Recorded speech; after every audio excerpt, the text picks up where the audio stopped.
Okay, there is a bit of wind today, so I don't know how good this is going to pick up my voice or not. And it's a good reminder I should pick up a remote microphone. But anyways, as you can see, I found a beautiful spot today. So I'm totally stoked and happy on this. And before I start getting into videos on van build ideas, or I should say mobile living build ideas, I'm going to take a little bit of a history tour on what made me desire to have this travel alternative mobile lifestyle. And this goes way back to my childhood days. I'd say elementary school and middle school. Back more time than I want to admit. But you know what? We all get older. So way back in elementary school, I had a love of geography and history. And I was very good in geography, got good marks. One of the few good marks I got back then.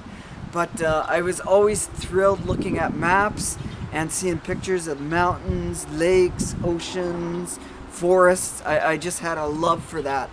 And I would always be daydream in the middle of class, and I'd be thinking, oh wow, I'd be daydreaming that I was driving my vehicle through the mountains or through the prairie provinces or through the US.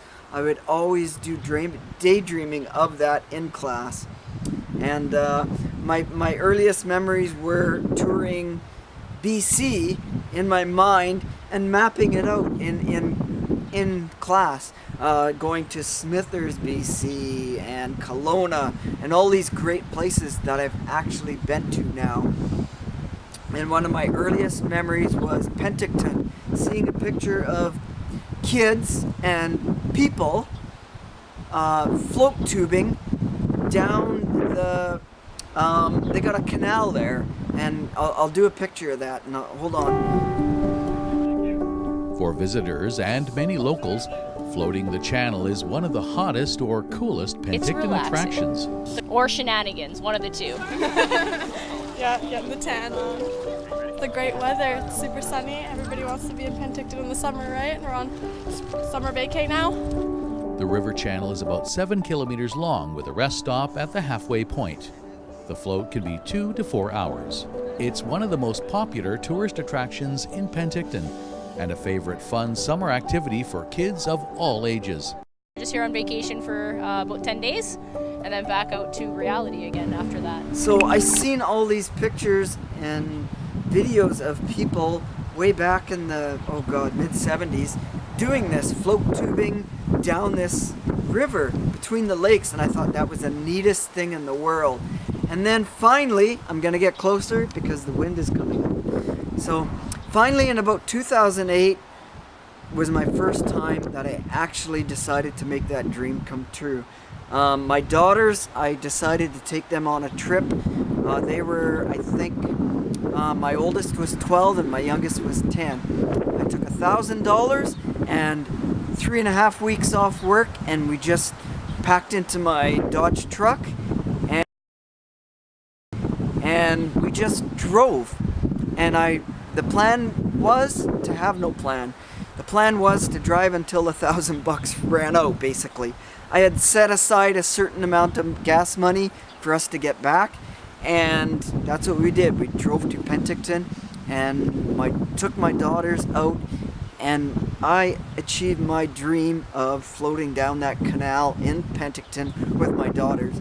It was the best trip ever in the world. They still talking about it today. They still love that area, and it was the best thing I've ever done. It took me 30 years to acquire that dream, but you know what? It was 100% worthwhile. And from that, I was thinking, how can I live this lifestyle of traveling and live out of a vehicle? Me and the girls lived out of the cab of that truck for 3.5 months. And we, again, being a cheap bastard, I had no choice because I was still paying my ex-wife a good chunk of my paycheck, and I was able to do that. I was able to somewhat scrimp and save and do that with them. but going back to my point of, it took me a few years. I had to research a little bit, not as much as I should have, and then I'll talk about that in my next video. But that was the instigation point of where I am now. I really, really wanted to travel more, whether it was out of the cab of a truck, which is fine. I still wouldn't put it past me to do something like that, but I still want something a little bit more comfortable and a little bit taller so I can stand up. But I have to squat down because I don't know where the camera's pointing. But yeah, now I've got to decide, how do I build something so I can do more of this?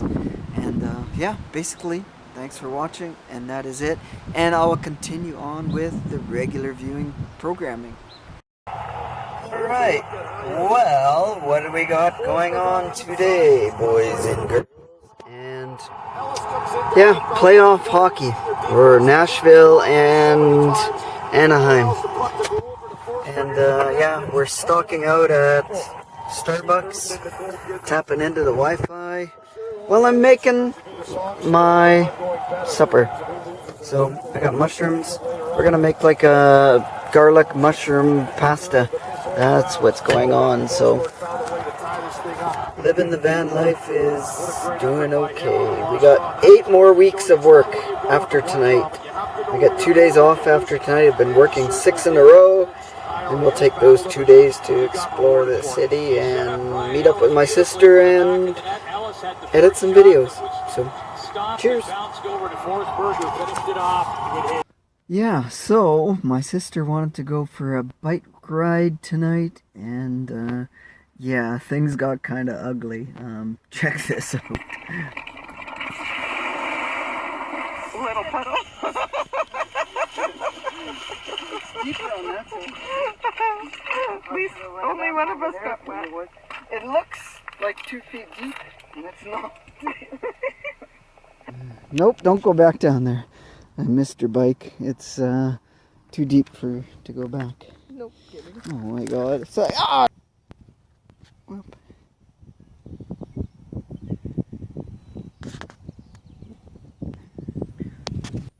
Hey, good morning, boys and girls. We're up in Adam, and we're gonna check out Newcastle Island with my sister today. I was gonna say this morning, but yeah, it's already afternoon.